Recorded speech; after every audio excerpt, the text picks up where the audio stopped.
오늘은 중국과의 관계에 대해서 저희가 생각을 좀 해봐야 될 것 같아요. 네. 토니 블링컨 미국 국무장관이 중국을 방문해서 시진핑까지 만났습니다. 네. 오, 이거 어떻게 평가하십니까? 우선은 잘 되는 거 아니에요? 뭐 현재로서는 네. 조짐이 조금 이제 괜찮아 보이는 거죠. 음, 그런데 이제 전문가들의 의견들은 좀 갈리는 것 같습니다. 그래요? 그래서 이번에 블링컨 국무장관의 방중을 계기로 해가지고 중국 가가지고 중국의 친강 외교부장하고 네. 그리고 중국의 외교 담당 국무위원 왕이. 그리고 이제 시진핑 주석도 만났습니다. 네. 그래서 뭔가 좀 조짐이 좋지 않느냐, 어떤 전환점이 될 거다.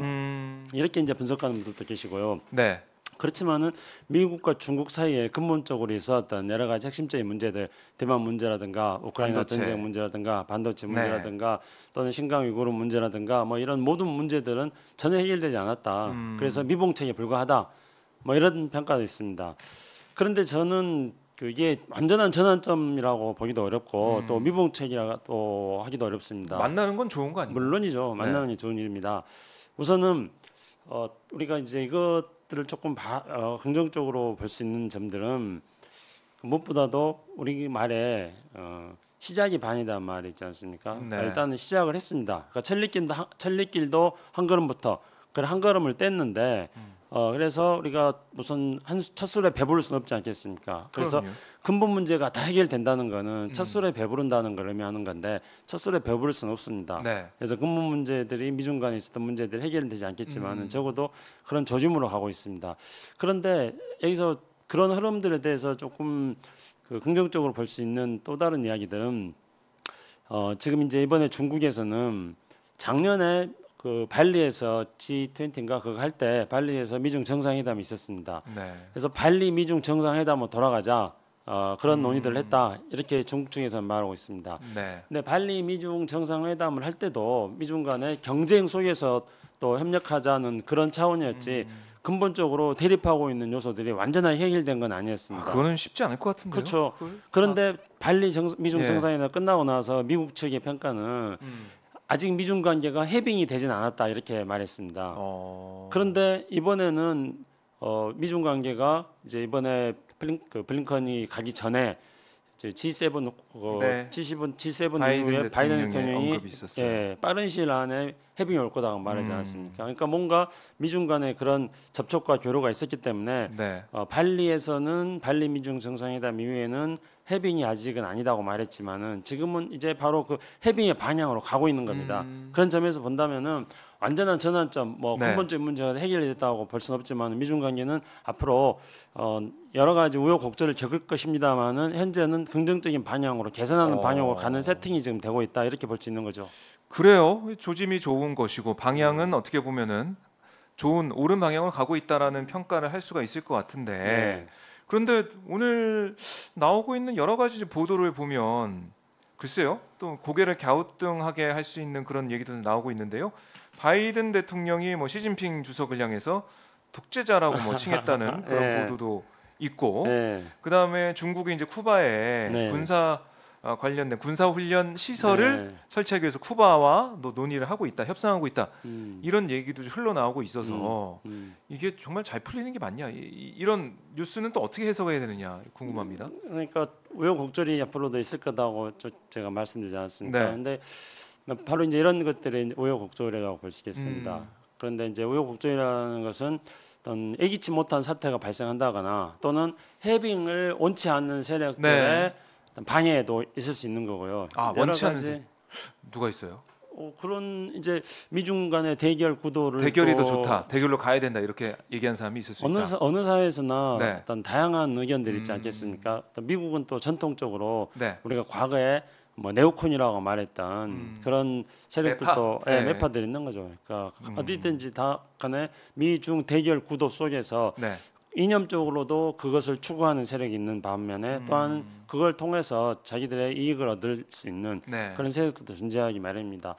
근데 저는 지금 바이든 대통령이 독재자고 발언한 거는 글쎄요 어떻게 봐야 될지는 잘 모르겠습니다. 그런데 바이든 대통령께서 워낙 또 말씀을 가끔 가다가 그러니까 막 틀리고 그런 말씀하시기 그러더라고요. 때문에 뭐 바이든 대통령의 그 시진핑을 독재자라고 말했다는 것들에 대해서는 그렇게 크게 의미 부여를 하지 않아도 되지 않을까 생각합니다.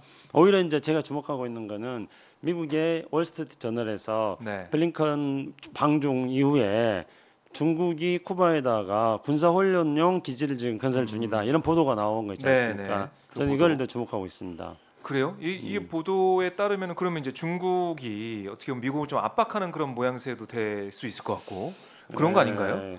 미국과 가까운 곳에 군사훈련 시설을 짓는다. 근데 그게 이제 일단은 네. 사실인지 아닌지부터 좀 팩트 체크를 해봐야 되는데요. 음.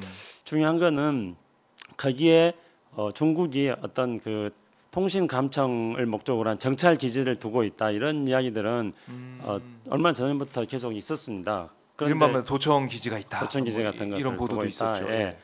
근데 물론 이제 중국은 그거에 대해서 뭐 부인하고 있습니다만은 중국이 아시아 네. 국가들 뭐 파키스탄이라든가 아시아 국가들에는 도청 시설을 두고 있다는 것들은 이제 어느 정도 확인된 사실입니다. 근데 네. 바로 미국의 코밑에다가 그런 시설을 두고 있는지 더군다나 이제 그 시설들이 그 군사 훈련용 중국이 미국의 턱 밑에서 대략 그 플로리다하고 거리는 한 아마 170km 그거밖에 안 예, 가까운 거리입니다. 네. 거기서 이제 군사훈련을 하는 기지를 두고 있다는 것이 사실을 한다면은 네.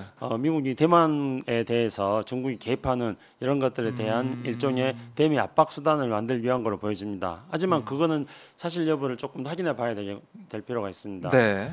그런데 이제 왜 하필이면은 또 이 시점이 중요하지 않습니까? 왜 그 블링컨 국무장관의 방중 직후에 이런 보도가 나왔는지. 네. 그 이제 미국에서 보면은 이런 것들이 다소 이제 음모론적으로 해석되지기도 합니다만은 미국에서 이런 식의 보도가 국제 정치의 역학관계에 영향을 미친 적이 과거에 많이 있었습니다.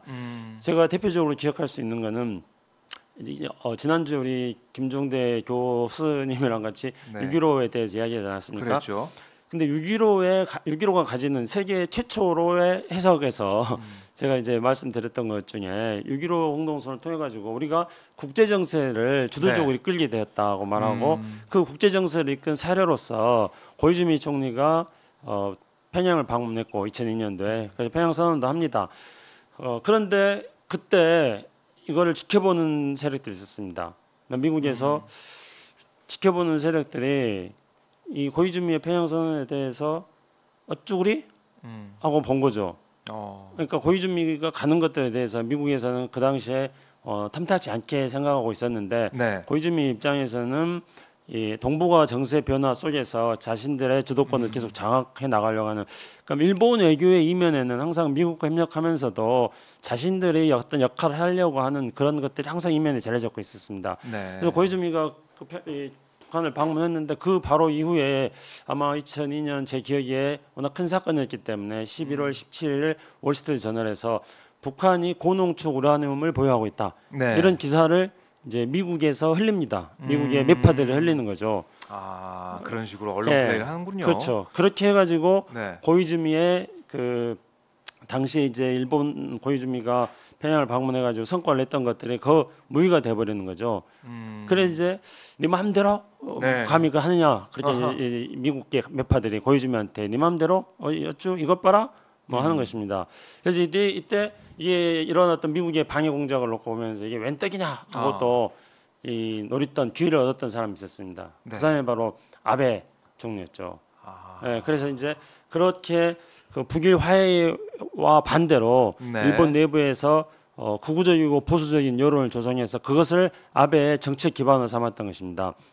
근데 이번 경우는 굉장히 이와 유사하다고 볼 수 있습니다. 네. 그러니까 그 블링컨 국무장관의 방중에 대해서 또 어쭈구리 하고 이것 봐라. 너무 빠르다. 뭐 이렇게 생각하는 사람이 네 맘대로 네 맘대로 되겠냐 이제 이렇게 보는 사람도 있었던 거죠. 네. 그래서 지금 현재 이런 이제 보도가 나오니까 아마 블링컨 국무장관은 이런 젠장 하고 있을 겁니다. 예. 그래요. 그리고 이제 이 과정 속에서 이게 웬 떡이냐 하고 또 이거를 이익을 얻으려는 사람도 있을 거고요. 네. 어쨌든 이제 결론적으로 말씀드린다면은 그 이 미중 관계가 뭔가 조금 해빙이 되어 나가려는 조짐이 보이는 상황에서 네. 이거에 대해서 못마땅하게 생각하는 그런 어떤 세력들의 방해 공작이라는 생각도 해봅니다. 왜냐하면은 2002년에도 고이즈미의 방일 때도 똑같은 그런 일이 있었기 때문에 그것을 유추해서 네. 본다면은 이 시점이 참 묘하다 이런 판단을 하지 묘하다. 않을 수가 없습니다. 그래요. 자, 이 미중 간의 관계 잘 풀려가는 방향으로 갈 것 같으면서도 보도를 보면은 네. 또 긴장감이 느껴지는 부분도 있기 때문에 김장수 처장님은 이게 좀 어떻게 보면은 안 입곱게 보이는 네. 그런 세력들이 있어서 언론을 좀 움직이고 있는 게 아니냐 이런 관측도 내놓고 계신데 그렇죠. 제가 그래서 사자성어로 딱 네. 말씀드리지 않았습니까? 사자성어 예, 어쭈구리 하고 이제 지켜보는 세력도 있었습니다. 어쭈구리 예, 이것 봐라. 네. 그래서 이제 그렇게 해서 한 방을 먹은 거죠. 그러니까 지금 굉장히 당혹스러울 겁니다. 이런 젠장 하고 지금 이제 네 글자로 예. 말씀을 계속 해주시는 거네요. 예.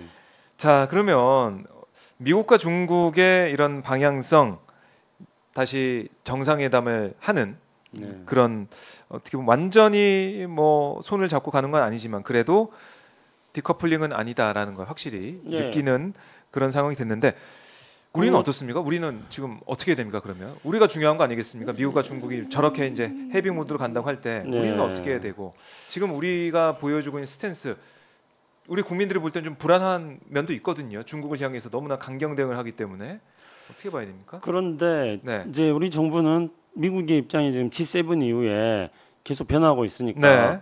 우리 정부도 이런 어떤 유행가를 따라 부르는 것과 비슷하게 지금 우리 정부 입장도 서서히 지금 변하고 있습니다.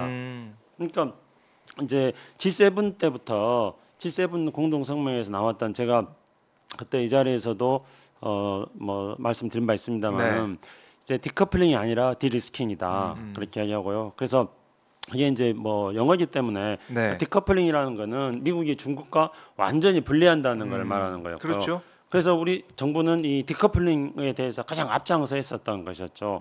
그래서 이제 뭐 우리 경제수석 같은 경우도 뭐 그 나토 회의에 가가지고도 뭐 중국하고 탈중국. 네. 그런 이야기들 계속 했습니다.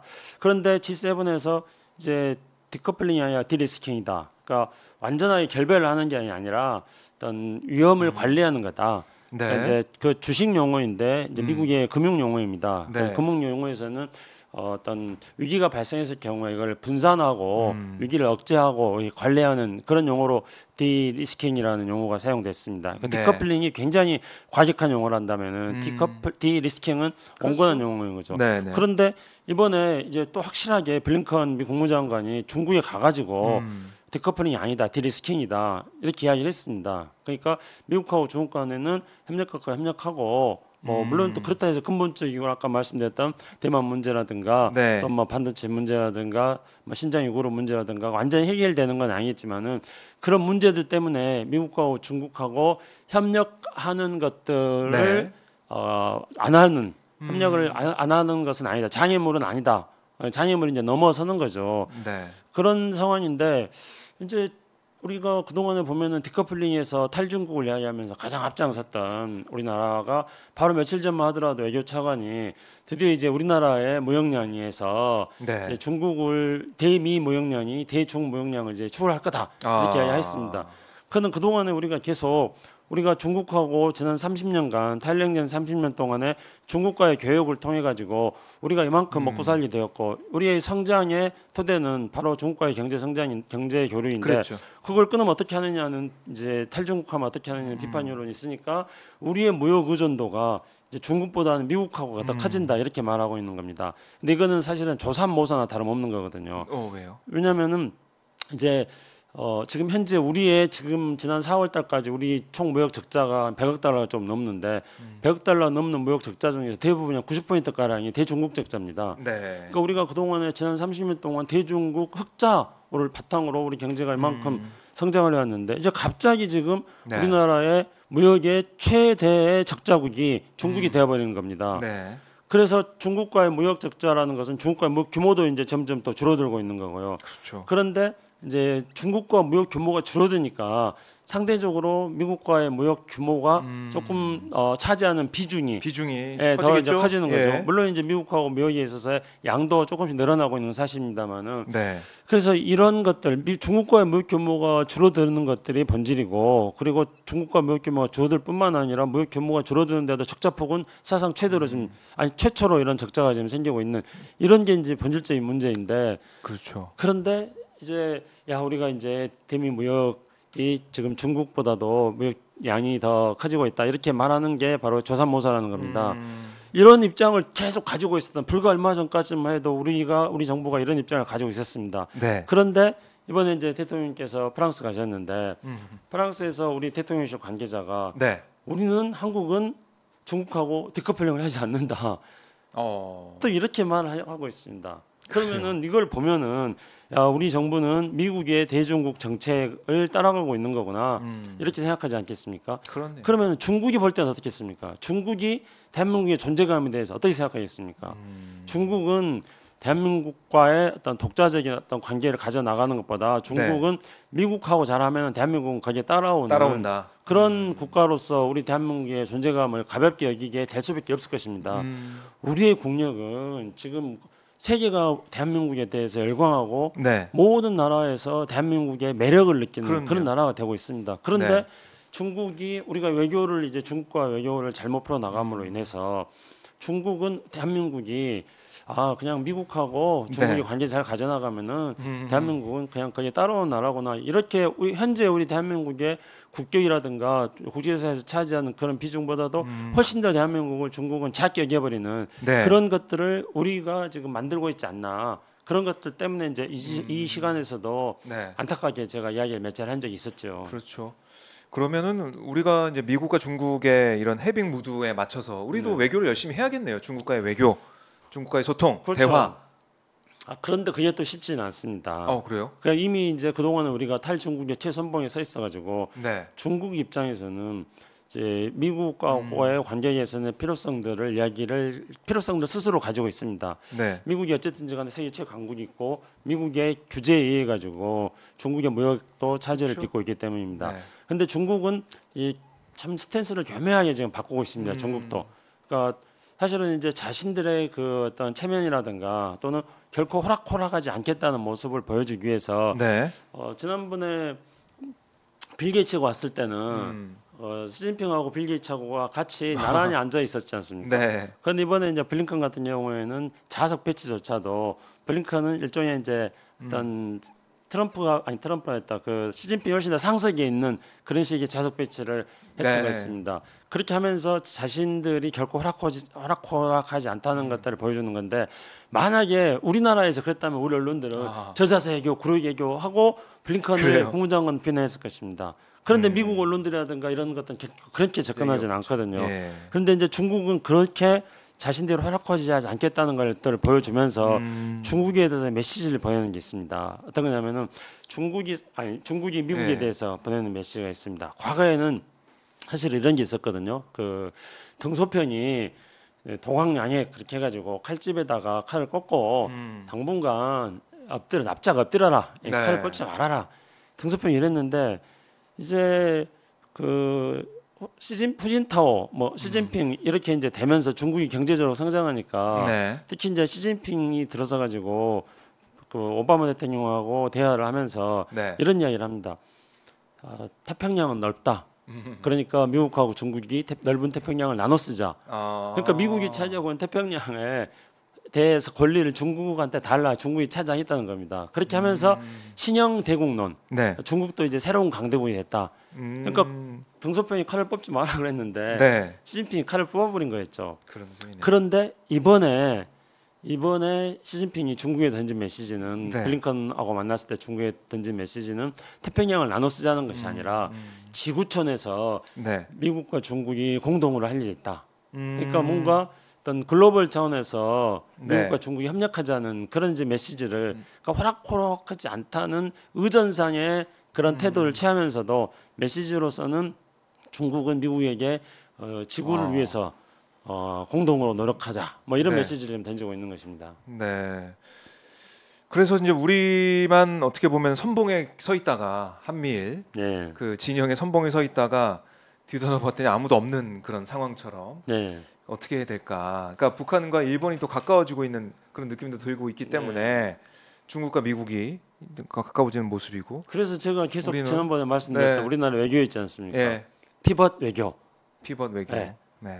한 축은 우리 국가 이익에 딱 네. 고정시키고, 결국에는 예, 그 다른 한 축은 피벗 예, 한미 동맹 중요하니까 한 발은 미국으로 갔다가 갔다가 또 중국으로 갔다가 또 중앙아시아도 갔다가 네. 아프리카로 갔다가 이렇게 유연하게 음, 유연성을 최대한 발휘할 수 있는 그런 외교를 해야 되는데 네. 이런 외교에 대해서 피벗 외교라고 이름을 붙인 사람이 있습니다. 음. 그런 피벗 외교라는 개념을 창출한 사람이 있습니다. 네. 그거는 지난번에 박종호 기자님이랑 할 때 제가 이야기하지 네. 않았습니까? 네. 너무 또 얘기 안 하려고 합니다. 오버하는 건가요? 얘기 안 하겠습니다. 그 방송 보시면 다 아시겠지만은 네. 김창수 전 처장의 가치가 빛나고 있는 그 외교 이 현장 외교 분석 이거 좀 듣고 계신데요. 그러니까 우리가 어떻게 나아가야 되는지 그 길은 정해져 있고 그 길이 맞다는 게 지금 하나씩 확인되고 있는 셈이잖아요. 네, 맞습니다. 김창수 전 처장이 강조하고 내세웠던 피벗 외교 그 필요성이 다시 한번 입증이 되는 것 같습니다. 네. 그만큼 김창수 전 처장의 해안도 뭐 칭찬을 그렇게 해드립니다. 말씀하시니까 제가 못 놀 바를 모르겠고요. 사실은 이런 거는 김대중 대통령이 이렇게 말씀을 했습니다. 손은 왼쪽 언덕에 풀도 뜯어먹고 네. 오른쪽 언덕에 풀도 뜯어먹어야 된다 이렇게 했고요. 노무현 대통령은 실용 외교를 이야기했습니다. 균형 외교를 이야기했습니다. 균형 외교. 예. 그런 게 다 비슷한 맥락이죠. 우리는 가치 외교. 현재 지금 우리 네. 정부는 이제 가치 외교를 이야기하고 있기 때문에 네. 가치 외교라는 거는 중국은 우리랑 가치를 공유하고 있지 않으니까 우리랑 가치를 공유하는 한미일만 이렇게 강조하는 그런 외교가 되기 때문에 이거는 이제 그런 유연한 외교라기보다는 몰빵 외교라고 할 수 있는 거죠.